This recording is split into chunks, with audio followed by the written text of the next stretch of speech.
Marjorie Holcomb spent 50 years inside a marriage that looked from the outside like the life other women envied. A house on the right street in Westport, Connecticut. A husband who called her my Marje at dinner parties, the way you might introduce a piece of well-kept furniture. On a Tuesday morning in late September, a folder fell off her husband Russell's desk, and the bank statements that spilled across the rug told her in cold accounting language that he had been keeping a second family in Greenwich for 22 years. She didn't shout, didn't cry, didn't change her face. She filed for divorce, packed 2 suitcases, and drove 7 hours north into Otsego County, New York, where her father had left her a dairy farm she had not seen in 30 years. And a rotting barn so far gone the county assessor had marked it for demolition. She expected dust and ghosts. What she found behind the back wall of that barn brought her to her knees on the cold dirt floor and proved that the man she had just divorced had spent 2 decades trying to take the one thing her father had made certain he could never reach. You will not believe what Marje found behind that loose cedar plank in the back of the Wendt family barn. Before we jump back in, tell us where you're tuning in from, and if this story touches you, make sure you're subscribed because tomorrow I've saved something extra special for you. And as to what word you were and. The office had always been Russell's room. This was one of those arrangements in their marriage that had calcified so far back in the timeline that Marje had stopped seeing it. The kitchen was hers. The garden was hers. The bedroom belonged to both of them, though when she thought about it honestly, even the bedroom had been arranged around what time he liked to wake up, what side of the bed he preferred, what temperature he wanted the thermostat held at through the night. The office, though, was his alone. She knocked before entering. The drawers of his oak desk stayed closed. The locked filing cabinet in the corner stayed locked. She had been observing these boundaries for so many decades that she no longer remembered observing them. They had become invisible to her, like the wallpaper in the upstairs hall they had bought in 1994 and never noticed again. On the Tuesday morning that everything changed, she went into the office because the kitchen smelled like something burning, and she was walking each room to find the source. The smell turned out to be a slice of sourdough she had forgotten in the toaster. On her way back through the office, the cuff of her cardigan caught the corner of a manila folder sitting at the far edge of Russell's desk. The folder slid. The papers inside fanned out across the rug. She stood looking at what had fallen. Bank statements. She knew bank statements. She had been managing the household accounts for 50 years and could read a statement the way a nurse reads vitals. These were not from any account she recognized. The bank was unfamiliar. The account number meant nothing to her. The balance was the kind of balance that made her sit down on the edge of his desk chair before she had thought about whether she meant to sit down. The transaction history took her about 4 minutes to understand. A monthly tuition payment to a private school in Greenwich she had never heard of. An automated rent payment to an apartment on Sound Beach Avenue. Charges at a pediatrician's office, charges at a women's clothing store, a grocery store in a town she had been to maybe twice in her life, a children's bookstore, 12 children's birthday parties paid for in 12 different Septembers. She turned the page. 22 years. She put the statements back into the folder in the order they had fallen out. She arranged the folder at the same angle on the desk, the way her sleeve had originally caught it as close as memory allowed. She wiped the desk with the dry edge of her cardigan to lift any trace of where her hand had pressed. She closed the office door behind her and went back to the kitchen, unplugged the toaster, and stood at the sink with both hands flat on the granite, looking out at the back hedge that had marked the boundary of her life for half a century. Her hands weren't shaking. She noticed this. She noticed it the way you notice that a clock has stopped with a small click of attention. The body, when something this large arrives, sometimes skips the trembling and goes directly to the work of rearrangement. She was already rearranging. She could feel it happening behind her eyes. 22 years ago, their daughter Camille had left for Vassar. Russell had begun what he called a phase of expanded responsibilities at the firm. Trips to client offices, some weeks twice. She had not questioned any of it because nothing in 50 years had given her permission to question him, and because she had loved him. She thought about her father. Wendell Wendt had been a man of few unnecessary words and a clean instinct for character. He had never once said anything against Russell. He had never raised a complaint she could have repeated. But 7 months before he died of pneumonia in the winter of 1994, he had altered his will through his own attorney without telling anyone. He left the dairy farm in Otsego County, the 110 acres her grandfather had bought in 1923, the farmhouse, the orchard, the rotting back barn, all of it to Marje alone. Sole heir. Marjorie Wendt Holcomb. No other names on the title, no shared ownership. She had assumed at the time that it was a procedural tidying by a careful man.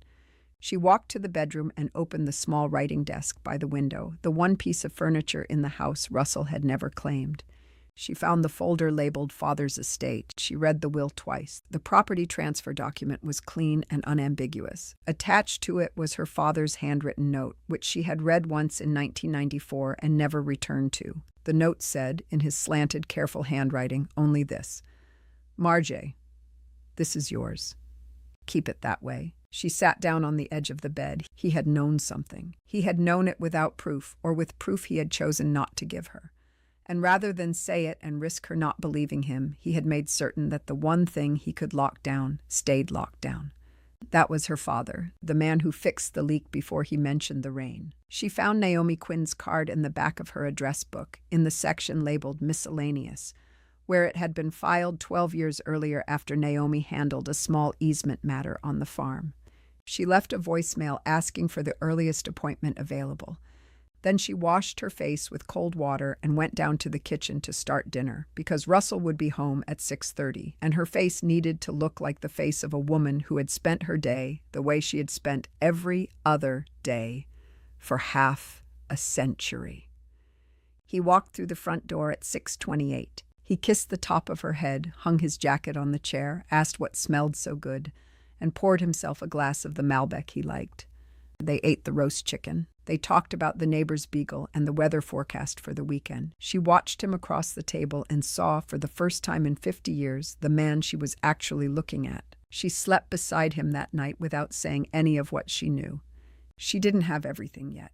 She would not move until she had everything. Naomi Quinn's office called back the next morning at 9:10. The earliest appointment was Thursday at 11. That gave Marje 2 days, and she used them the way her grandmother had taught her to use cold mornings on a dairy farm.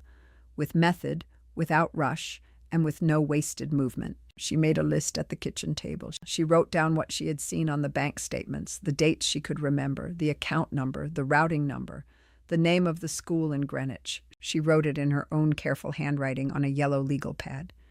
Then she slid the legal pad inside the cookbook where she kept her grocery receipts, a place Russell had never opened in 50 years and was unlikely to open now.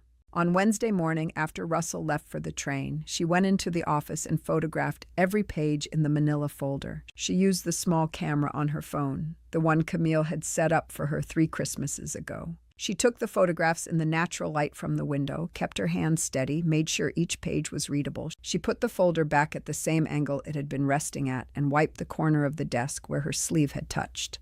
Then she opened the second drawer of his desk. She had never opened any drawer of Russell's desk. The act of doing it now did not feel like trespass. The trespass had been done to her over a long time, and what she was doing was a small, clean motion of accounting that would not have been necessary if the larger trespass had not been undertaken. She found the small brass key for the filing cabinet inside a tin of paper clips at the back of the drawer. The cabinet held 4 drawers of files, organized by year. She started at the back. She was looking for anything related to her father's farm. She found it in the bottom drawer, in a green hanging folder marked Wendt Holcomb, Property Matters in Russell's tight printing. The folder held a stack of documents thick enough that she had to sit down on the office floor to spread them across the rug. The first document was a quitclaim deed dated 2009. The deed transferred the Wendt farm from Marjorie Wendt Holcomb to a Delaware holding company called Cherry Valley Acquisitions, LLC. Her signature was at the bottom. She had never signed a quitclaim deed in her life. She had never heard of Cherry Valley Acquisitions. The signature was a careful forgery, close enough to fool a hurried notary, off enough that her own eye could see the wrong slant of the M. The second document was another forged deed, dated 2014, for an adjacent 40 acres she had not known her father had bought. She read that one twice. There was no mention of any 40 acres in her father's will. The document called it Wendt Parcel 2, and it had her forged signature on it as well. The third document was a letter on heavy stationery from a real estate group called Kettle Ridge Holdings, addressed to Russell, dated 2018. The letter described what it called preliminary site planning for a luxury equestrian community in Otsego County. It referenced 110 acres plus an adjacent 40-acre parcel as the core acquisition target. And it referenced a post-development valuation Marje had to read 3 times before her eyes could process the number of zeros.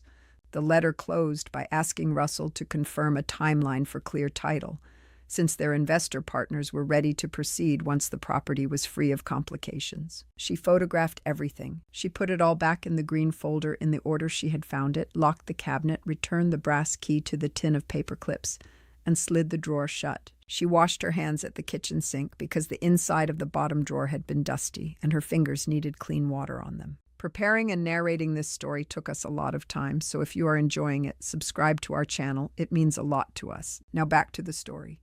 Naomi Quinn was 61 and sat behind a clean desk in a small office on Post Road, the kind of attorney whose practice had narrowed over the years to the cases she found worth the effort. She listened to Marje the way a good doctor listens, taking notes by hand, asking only what she needed to ask. When Marje finished, Naomi was quiet for a beat. "You are certain that signature on the 2009 deed is not yours?" "I have never signed any document related to my father's farm. No one has ever asked me to." Naomi turned the photograph on her phone screen toward the desk light. "This is not a passable forgery to a forensic eye. To a tired notary in 2009, it would have moved through. The deed was filed in Otsego County. We can pull the record. And the second one, the 40 acres I did not know about. That one we will trace. If your father bought a parcel and recorded the title without telling anyone, there is a paper trail. We can find it." Marje nodded. Naomi set the phone down and folded her hands. "Mrs. Holcomb, I want you to be clear about what we are looking at. Forged signatures on property deeds are felony fraud. Combined with concealed accounts and 22 years of diverted household funds, you have a serious matter. It will take time. Are you prepared for that?" "I have waited 50 years. I can wait a few more months." She filed for divorce on Monday morning. She did not warn Russell. She did not soften the landing. She had given him every soft landing for half a century, and he had used each one as a step toward the next room he wanted to take from her. The papers were served at his office on Wednesday at 10 a.m., a time chosen so she would not be in the house when he opened them. She wanted to be elsewhere, doing something with her hands, when the news arrived where she was no longer planning to be. She was in the kitchen packing 2 suitcases, clothes for 2 weeks, which could extend, the wooden box of family photographs from the top shelf of the linen closet, the folder with her personal papers, her mother Beatrice's silver hairbrush, her father's note about the farm. She left the dishes, the curtains she had hung in 1989, the wedding china, the silver service from his mother. She left her wedding ring in the small porcelain dish on the marble counter where she had set her keys every evening for half a century. She drove the Volvo out of the driveway at 11:15 and pointed it north toward Otsego County, and she did not look in the rearview mirror once. The drive took 7 hours instead of the 6 she had planned. There was construction outside Hartford, and she stopped twice, once for gas in Kingston and once for a coffee at a service plaza off the New York Thruway, where she sat in the car for 15 minutes with both hands wrapped around the cup, watching the trees on the far side of the parking lot move in a wind that was already cooler than the wind in Westport had been that morning. She had not been back to Otsego County in 30 years. She had told herself across those 30 years that there was always a reason. The drive was long. The house had been closed up. Russell did not like the country, and what was the point of going alone? And there was always something the next month that needed her in Westport. She had accepted these reasons one at a time, the way you accept small weather. Sitting in the Service Plaza parking lot with a paper cup of bad coffee, she understood that the reasons had been arranged for her. Russell had wanted her away from the farm because the farm was the one thing he could not get to as long as she stayed away from it, ignorant of what it was worth and uninterested in claiming it. Her absence had been useful to him. He had managed her absence the same way he had managed everything else. The highway gave way to a state road, and the state road gave way to a county route with no name on the sign, just a number. And she found the turn from memory, the way you find a song you have not sung since childhood, the words arriving a beat before you need them. The mountains came up to the west. The leaves had started to turn, that specific upstate New York color that was halfway between rust and gold, and only happened for about 10 days in late September. She had forgotten this color. The forgetting felt like a room she had locked, and the remembering felt like opening the door and finding the furniture still inside. She turned onto the gravel track that led down to the farm and parked under the same red oak her father had always parked under, beside a fence post so weathered it looked more like driftwood than wood. She sat in the Volvo for a long time before she got out. The farmhouse was standing. She had been afraid the whole drive up that it would not be. A house left empty for 30 years can rot in many directions. The roof can give. A pipe can burst in a January she did not know about and bring down a ceiling. Animals can move in. The house could have been a heap of soft wood and broken glass by now, and she had prepared herself in the car for that possibility and decided she would sleep in the Volvo if she had to and figure the rest out in the morning. The house was standing. The porch sagged hard on the left side where a support post had rotted at the base. The white paint had gone the color of old teeth. 2 of the upstairs windows were broken, and the gutter on the east side hung loose and twisted away from the eaves like a bent arm. But the roof was intact. The chimney was intact. The walls were straight. Her grandfather had built this house in 1923, the way men of that generation built houses, with the assumption that their grandchildren would still be living in them, and the bones had held. 3 generations of bad weather, and the bones had held. The barn was a different conversation. She walked from the Volvo toward the back of the property and stood at the edge of the pasture and looked at it. The big dairy barn, the one her grandfather had built in 1925, the one her father had still been milking 22 cows in until Marje was 14, was somewhere between standing and not standing. The east wall had buckled outward. The roof on the south side had caved in over what used to be the haymow, and there was a patch of sky visible through the collapse where there should have been red cedar shingle. The doors were gone. Whoever had stolen them a long time ago, because the door frame was already gray with weather. The whole structure listed about 4 degrees off true, the way an old man stands when one hip has gone out on him. She walked closer. The county had spray-painted an orange X on the front of the barn, and below it the words "scheduled for demolition" and a date in the spring. She put her hand on the wood beside the orange X. The board was soft under her fingers, the kind of soft that happens to wood that has been swelling and drying and swelling for decades.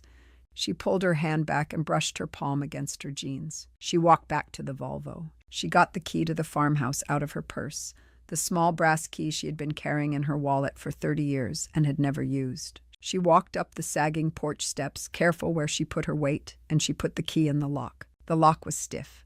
She worked it patiently, the way her father had taught her to work things that had been sitting too long, with steady pressure and no force, and after a long moment the mechanism turned, and the door swung inward on hinges that screamed once and then gave. The smell of the house came out to meet her. Old cedar, old paper, the dried herbs her mother had hung above the kitchen door in the 80s and which were probably still there in some form, dust that had been settling for 30 years, and underneath all of it the specific smell of this house and no other. A smell she had not known she remembered until it was in her nose and behind her eyes, and her mouth was doing something she had not expected it to do. She set the suitcases down inside the front door. She stood in the front hall for a long time. Her father's wing chair was still beside the front window. The bookcase along the east wall was still full of the books he had collected slowly across his whole life. Hardbacks of agricultural reports and Steinbeck and one shelf of poetry he had never explained. The dust on everything lay thin and even. The house had not been ransacked. It had not been entered in 30 years by anyone who was not paying for it. It had simply been waiting. She walked through every room before she sat down. The kitchen, the back pantry, the small downstairs office her father had used to do the farm's books, the staircase, the 4 bedrooms on the second floor, her own old room with the iron bed frame still made up under a quilt her mother had stitched. She did not cry. She walked. She put her hand on door frames and on the kitchen counter and on the cold cast iron of the wood stove. She was greeting the house. The house was greeting her back. They had a lot to catch up on. She slept that first night in her childhood bedroom under the quilt her mother had stitched in 1968, with sheets she had brought from the trunk of the Volvo because the linen closet smelled too much like the years that had passed. She slept the way she had not slept in a long time. She woke at 6 the next morning with the kind of clean head that comes after the body has finally been allowed to set something down. and she stood at the window of the small upstairs room and watched the sun come up over the back pasture and the line of trees beyond it. She made coffee on the propane camp stove she had thought to pack at the last minute because she had assumed correctly that the gas line to the farmhouse stove would need testing before she trusted it.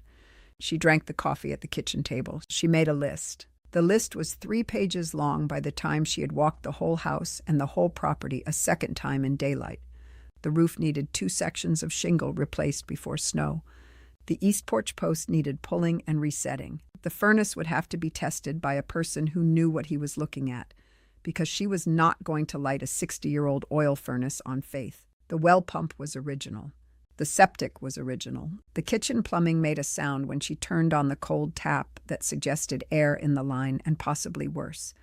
The 2 broken upstairs windows needed glass. The gutters needed clearing or replacing or both. The barn was its own category, and she set the barn aside on a separate page because the county's orange X meant a clock was running, and the clock was something she would have to address before April. She drove into the village of Cherry Valley at 9 because the village was the closest thing the county had to a hardware store, and because she had decided to begin where her father would have begun. The hardware store was on the corner of Main and Lancaster, in a building that had been a hardware store since at least the second Roosevelt.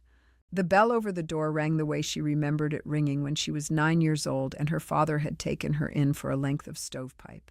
The man behind the counter was about her age, white hair, a flannel shirt over a t-shirt, reading glasses pushed up on his forehead. He looked up at her over the top of the cash register and squinted. You wouldn't be Wendell Wendt's girl. She had not been called that in 30 years. Something inside her chest rearranged itself. I would be. I figured. You have his way of standing in a doorway. He came out from behind the counter and put out a square hand. Cyrus Pemberton. My father owned the store when your father was buying nails here. You came in once with him for stovepipe. You were maybe 9. I remember the stovepipe. I remember you. I'm sorry about your dad. I should have written. I figured you knew. I knew. She told him in short sentences what she needed. The roof, the porch, the furnace.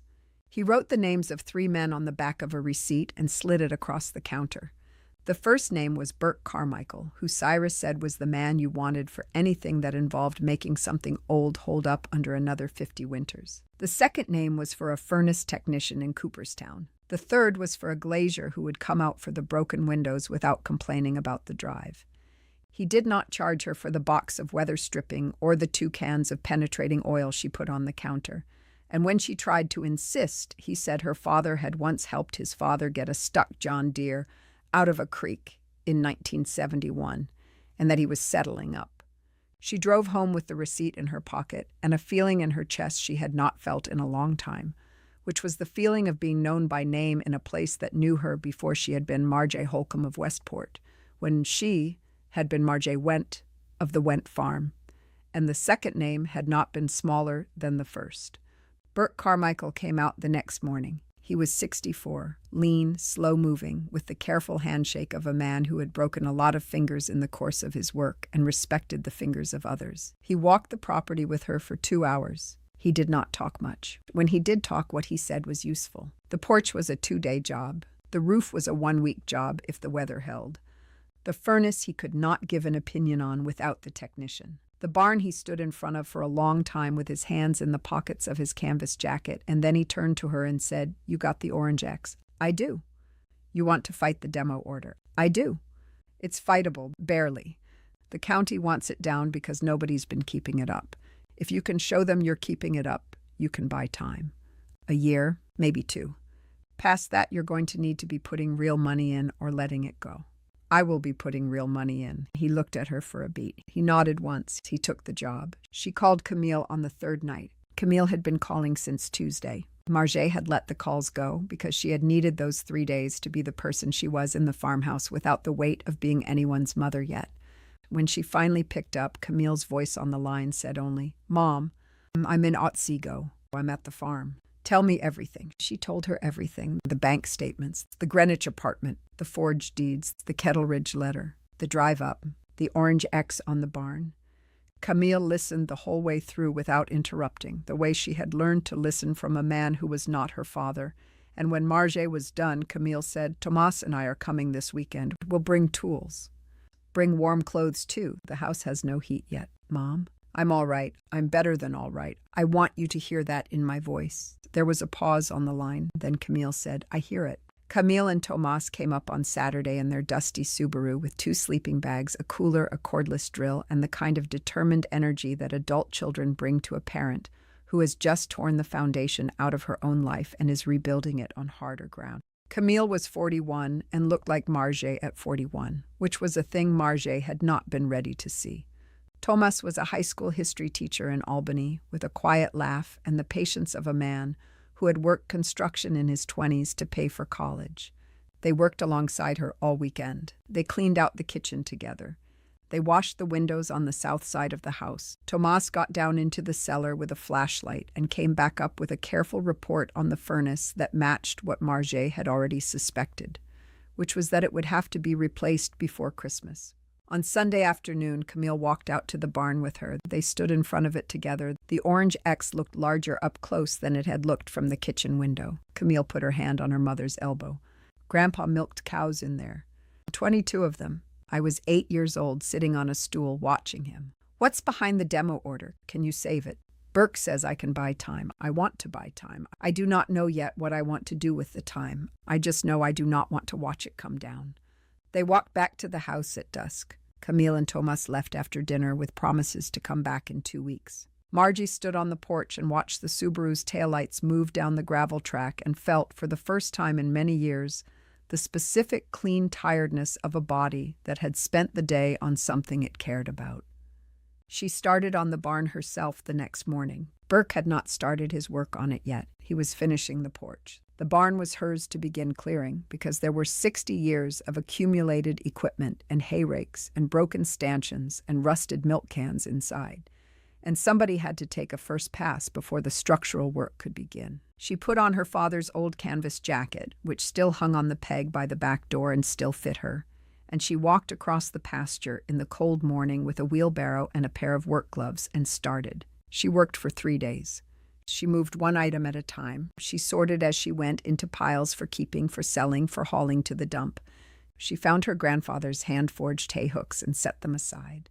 She found her father's milking stool with his initials burned into the underside and set it aside. She found a wooden crate of glass milk bottles with the Wendt farm dairy label still legible on 6 of them, and her mouth went tight for a moment, and she set the crate aside. On the 4th morning, she was working in the back corner of the main floor, the section under the partial roof collapse, where the light came down through the broken shingle in long, dusty columns. She was clearing a stack of old fence posts away from what she had assumed was just the back wall of the barn, the long cedar wall that ran along the eastern edge of the structure. She moved the last of the fence posts. She stepped back. The boards on this section of wall were the wrong age. She did not see it right away. She saw it the way you see a face in a crowd that you almost recognize, a fraction of a second before your mind catches up to what you're looking at. The cedar planks on the rest of the back wall had the same gray weathering, the same warp pattern, the same nail-head spacing. This one section, about 8 feet wide, was made of cedar that was darker, less weathered, and nailed with a different gauge of nail. The mortar in the stone foundation behind it was a different age. The floorboard in front of it had been replaced, and the replacement board had been laid down at a slightly different angle than the originals. She stood very still. She walked to the toolbox she had carried out from the farmhouse pantry and took out a flat pry bar. She walked back to the wall. She put the tip of the pry bar into the seam between 2 of the cedar planks and worked it slowly, the way her father had worked things, with patient pressure and no force. The first plank came off in her hand. Behind it was darkness. She could feel cool air moving from the dark space onto her face. She pulled off the second plank and the third. The opening was about 4 feet wide and 6 feet tall by the time she had taken 6 planks off, and she stepped back and got the work lantern from the toolbox and turned it on and held it up. It was a room. It was a room about 10 feet deep and 12 feet wide, framed inside the back of the barn, the way a hidden chamber is framed inside the back of a much larger building. The walls were smooth pine, painted a pale color she could not name in the lantern light. The floor was cedar plank, sealed and clean. There was a workbench along one wall. There were stretched canvases stacked along another wall, dozens of them, leaning carefully against each other in the way a careful person stacks paintings he means to come back to. She stepped through the opening. She lifted the lantern. The painting on the easel in the center of the room was of her. She was 12 in the painting. She was sitting on the porch of the farmhouse with her knees pulled up, reading a book in the summer dress her mother had made her in the summer of 1965. The light in the painting was the light of late afternoon. The way her hair fell over her shoulder was the way her hair had fallen when she was 12. She had not seen this scene in 60 years. She had not known anyone else had seen it. She set the lantern down on the workbench because her hand was shaking. She turned the next canvas toward her. She was 16, standing in the orchard in November holding an apple. The next canvas was her at 21, in a graduation gown. The photograph from the Cornell graduation she remembered her father had not been able to attend because of a flooding crisis at the farm. The next was her wedding day from a distance, viewed from outside the church, where her father had stood in the cold and watched the doors close behind her because Russell had asked him not to come inside. There were 40 paintings. Her father had been painting her every year of her life. She sat down on the cedar floor. She put her face in her hands. The sound that came out of her was not a sound she had made before in her life, and it went on for a long time. And the only thing in the room that heard it was the lantern and the 40 paintings of a daughter a quiet man had loved across half a century from the silence he had been required to live in. She sat on the cedar floor for a long time. The lantern threw a steady, warm light across the room. The paintings stood where her father had left them, leaning patient against the pine wall, the way he stacked anything he meant to return to. When she could stand again, she stood. She walked the perimeter of the small room slowly. The workbench had his tools on it, his brushes in a clay jar he had thrown himself on the wheel he kept in the basement of the farmhouse, his palette knives, a row of small jars of pigment with handwritten labels in his slanted handwriting, a wooden box of charcoal sticks. Above the workbench, on a shelf at eye level, was a tin biscuit box with a faded picture of a Scottish terrier on the lid. She took the box down. She sat on the workbench stool and opened it on her lap. The first item inside was a stack of letters tied with a piece of garden twine. There were a lot of them. She loosened the twine and looked at the top envelope. It was addressed to her in his handwriting at her address in Westport. There was no stamp. The envelope had never been mailed. She turned it over. The next envelope was the same. The next. She thumbed through the stack. They were dated, in the upper right corner of each envelope, every Sunday for 30 years. He had written her a letter every Sunday from the year she got married until the week before he died. She did not read them yet. She could not read them yet. She set the stack of letters back in the tin and looked at what was beneath them. A second smaller stack of correspondence, this one in business envelopes, addressed to her father from a gallery on West 24th Street in Manhattan called the Halsey Brennan Gallery. She read the top letter. It was from a man named Peter Halsey Brennan, dated 1989, and it began with the line, "Dear Mr. Wendt, the slides you sent have been with me for 2 weeks and I cannot stop returning to them." She read the rest of the letter. The gallery had wanted to represent her father's work. They had wanted to mount a show. He had written back declining, and Halsey Brennan had written again, and her father had declined again. And the correspondence had continued across nearly a decade, the gallery offering and her father quietly refusing, until the last letter in the stack from 1993, the year before he died, in which Halsey Brennan had written, "Wendell, I will stop asking, but I want you to know that when you are ready, or when whoever inherits this work is ready, the door of this gallery is open to it. The work deserves to be seen." She set the letters down on the workbench. Beneath the gallery correspondence, at the bottom of the tin, was a small key and a folded piece of paper. The paper was a bank statement from the First National Bank of Cooperstown, dated 3 weeks before her father's death, for an account in the name of Wendt Farm Trust, beneficiary Marjorie Wendt. The balance was significant. Not the size of the Kettle Ridge offer, but enough. She read the figure. She read it again. She folded the paper back along its original creases. The key was for a safe deposit box at the same bank. She drove into Cooperstown the next morning. The teller who took her to the safe deposit room was about 30 and had no idea that she was walking a woman whose father had been waiting on her for 3 decades. The box held 3 things: the original deed to the Wendt farm, in her name only, certified and recorded; the original deed to the adjacent 40 acres, also in her name only, also certified, also recorded, with a date of purchase in 1991 and a notation in her father's handwriting that the parcel had been bought, with the intention that it never leave the family, and a sealed envelope with her name on it. She did not open the envelope at the bank. She took the contents home, set them on her father's kitchen table, made a pot of coffee, and sat down with the envelope in front of her for a long time before she opened it. When she opened it, what she found inside was a single sheet of paper in his handwriting dated the same day as the bank statement. Marje, if you are reading this, then either I lived long enough to give it to you myself, or you have come back to the farm and found what I left for you. I hope it is the first. I am writing it, assuming the second. I have known about Russell for a long time. I will not put on this page what I know, because what I know is for you to find on your own when the time is right, and I trust that the time will come right. I will only say this. He has been working for many years on getting his hands on this farm. He has not succeeded because I made certain he could not. The deeds are in your name only. The trust account is in your name only. The 40 acres are in your name only. He cannot touch any of it without you signing it over, and I do not believe you will sign it over once you understand what he has done. The paintings in the back of the barn are yours. The gallery in Manhattan wanted to show them. I said no while I was alive because the work was for me and for you, not for strangers. Now that I am gone, the decision is yours. If you want them seen, send them. If you want to keep them, keep them. Either way, they were always for you. I love you, Marje. I always loved you. Quietly was the only way I knew how. Dad. She read it twice. She called Naomi Quinn. Naomi listened to the inventory of what Marje had found, and at the end of it, Naomi said, Marjorie, I want you to understand what is now in front of us. The forged deeds your husband filed are not just fraud. They are fraud committed against property he had no path to acquire, because the actual title and the actual financial instrument were locked down by your father in your sole name a year before he died.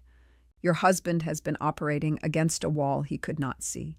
Every step he has taken for 15 years has been into that wall. I understand. I am going to file the criminal referral this week. I'm going to write to Kettle Ridge Holdings to inform them that any negotiation they have been conducting has been conducted with a party who has no authority to convey title. The Halsey Brennan Gallery I will leave to you because that is not a legal matter. That is a decision. I will think about the gallery. Take your time on that one. The other matters do not need your attention. They will move on their own now. She hung up. She walked back out to the barn at dusk. She stood inside the small room behind the back wall and looked at the paintings of herself across half a century. And she thought about the shape of the love that had made them and about what she was going to do with it next. 6 months passed. The porch was rebuilt by November. Burke and his nephew put a new roof on the south side of the farmhouse before the first snow, and the furnace technician from Cooperstown got the old oil furnace through one more winter on the condition that Marje would replace it in the spring, which he agreed to and budgeted for and did. The barn was a longer project. Burke wrapped the structure in temporary bracing before the first hard freeze propped the east wall back toward true with a system of cabled supports and tarped the south roof so the snow would not finish what the rot had started.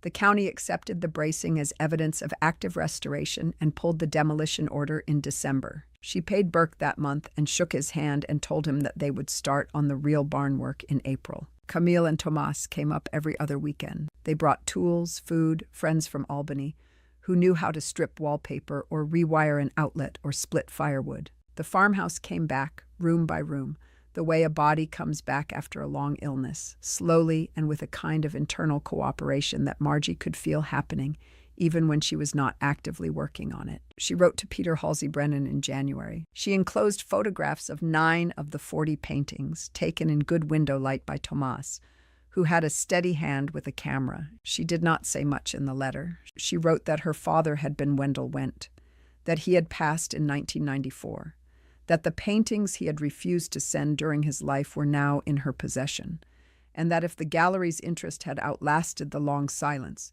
she was willing to discuss a posthumous exhibition. She mailed the letter on a Tuesday and assumed it might take weeks for a response. Halsey Brennan called the farmhouse on Thursday morning. He was 81 years old. His voice was thin but clear. He said that he had been the one who made the trip up to Otsego County in 1989 to see the work in person, that he had known her father for the brief time their correspondence overlapped, and that not a year had passed in 3 decades when he had not wondered what had happened to those paintings. He said the gallery would be honored to mount the show. He asked when she could come to New York to begin the conversation. She drove down on the first weekend of February. They spent 4 hours in the gallery's back room with the photographs spread across a long oak table, and by the end of the afternoon, the show had a date in it, the second weekend of October, and a working title her father would have approved of, which was simply Wendt, A Life of Looking. The fraud case moved on its own clock. Naomi sent her short updates by mail. The criminal referral had been accepted. The forged deeds had been pulled and voided. Kettle Ridge Holdings had withdrawn from the project the week after Naomi's letter reached their attorneys, and a forensic accounting of Russell's affairs had begun in earnest, conducted by a firm in White Plains that specialized in this kind of work.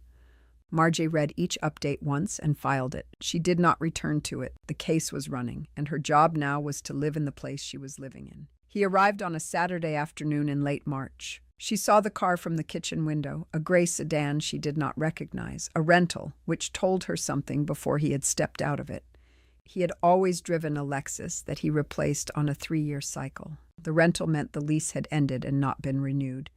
He got out of the driver's seat slowly, the way a man gets out of a car when his back has started to hurt him in a way it did not used to hurt, and he stood in the gravel and looked at the house for a long moment before he started toward the porch. She put her coffee cup down. She walked to the front door. She stepped out onto the porch she had restored, and she closed the door behind her because she did not want him inside the house. She wanted the conversation to happen in the cold spring air, on the boards Burke had milled from cedar he and Marje had selected together in November. Marje, he said. He looked smaller. He had lost weight in the wrong way, the way men lose weight when something has been working on them from the inside. The coat he was wearing was a coat she remembered from 10 years ago. He had not bought a new coat in a long time, Russell, can we talk? You can talk. I'm listening. He talked for about 15 minutes. He talked about pressure. He talked about a difficult period he had been going through. He talked about decisions he had made under stress that he now regretted. He used the word mistakes twice. He did not name the second family. He did not name the forged deeds. He did not name the Greenwich apartment or the Kettle Ridge letter. He arrived eventually at the reason he had driven 7 hours in a rental car to stand on her porch, which was that he wanted her to call Naomi off. He wanted her to ask the prosecutor for leniency. He wanted her to step in. She let him finish. She went inside without saying anything. She came back out with a manila folder. She handed it to him. This is everything. Naomi prepared it. You can read it on the drive home. He did not open it. He held it at his side. I want you to understand something, she said.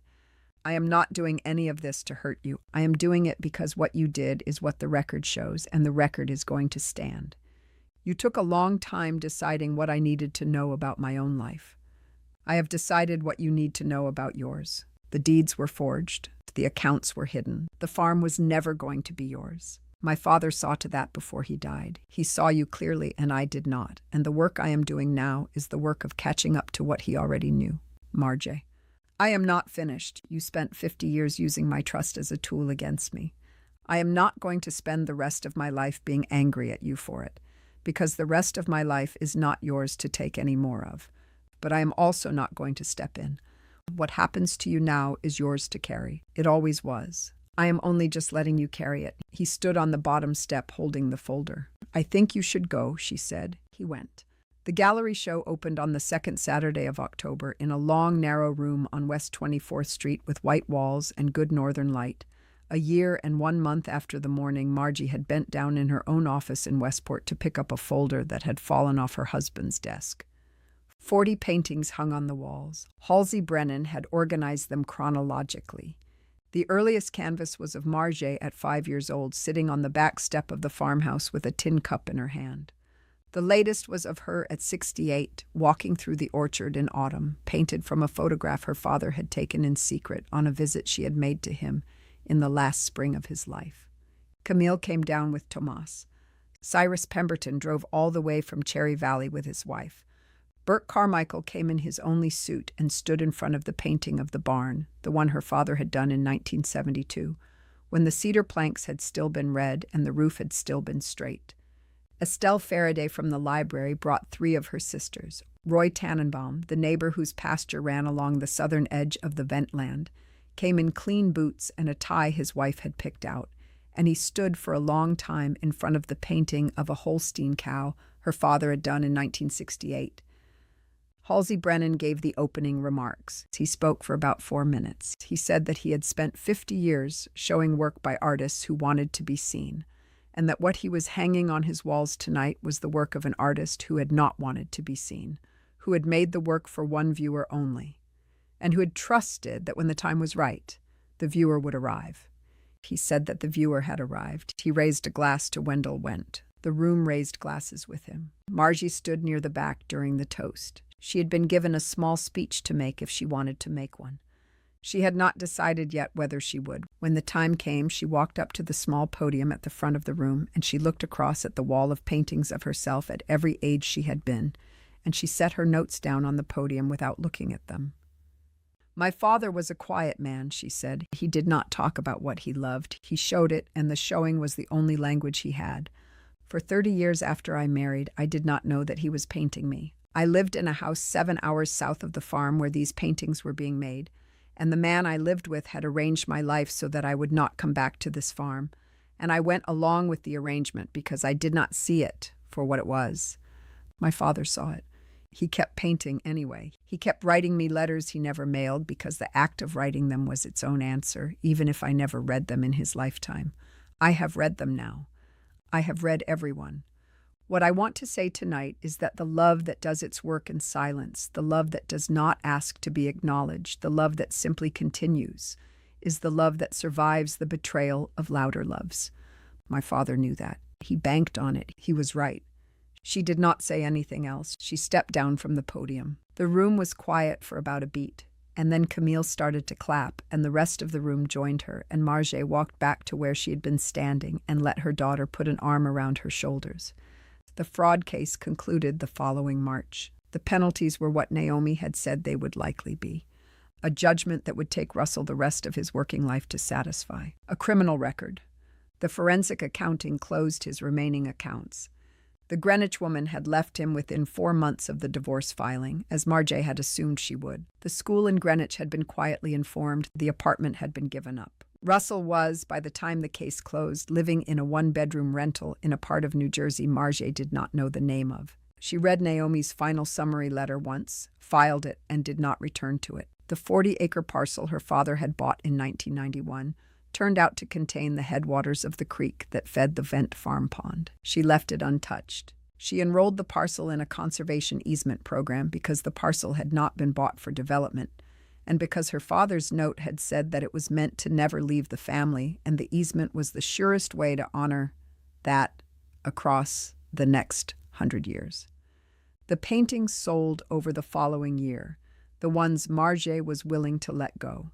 She kept the painting of herself at 12 on the porch. She kept the painting of the barn. She kept the painting of her mother in the orchard, the one her father had done in 1962, the year before her mother died. The rest went to careful buyers Halsey Brennan vetted personally, and the proceeds went into the farm account and then into the slow good work of putting the place fully back together. Burke and his nephew started on the barn in April. By August, the east wall was true again, and by October, the roof had new red cedar shingle on it. And by the following spring, the Wendt barn looked the way it had looked in 1968, except for a small bronze plaque set into the stone of the foundation, which Marje had asked Burke to install on a Tuesday morning in May. The plaque said only, "For Wendell Wendt, who loved this farm into the next generation." She was 71 years old. She was sitting at her father's kitchen table with a cup of coffee on a morning in late September, a year and a half after the morning a folder had fallen off Russell's desk, and the light coming through the kitchen window was the same light that had come through that window every morning of her father's life, and she understood, in the way you understand a thing only after you have lived your way into it, that the love that had built the farm and protected the farm and waited at the farm for her to come home had been the only love in her life that had ever asked for nothing. It had simply continued. It had simply held. And she had finally arrived where it had been waiting. If you have ever discovered that the foundation you built your life on was not what you believed it to be, this story belongs to you. Marjorie Holcomb did not survive her husband's betrayal. She outlasted it. And there is a difference. Share this with someone who needs to hear that the love that is waiting for them, the love that was given to them quietly by a parent or a grandparent or their own quiet knowing, is still waiting, still solid, still ready to be received the moment they are ready to receive it. Up next, you've got 2 more standout stories right on your screen. If this one hit the mark, you won't want to pass these up. Just click and check them out. And don't forget to subscribe and turn on the notification bell so you don't miss any upload from us.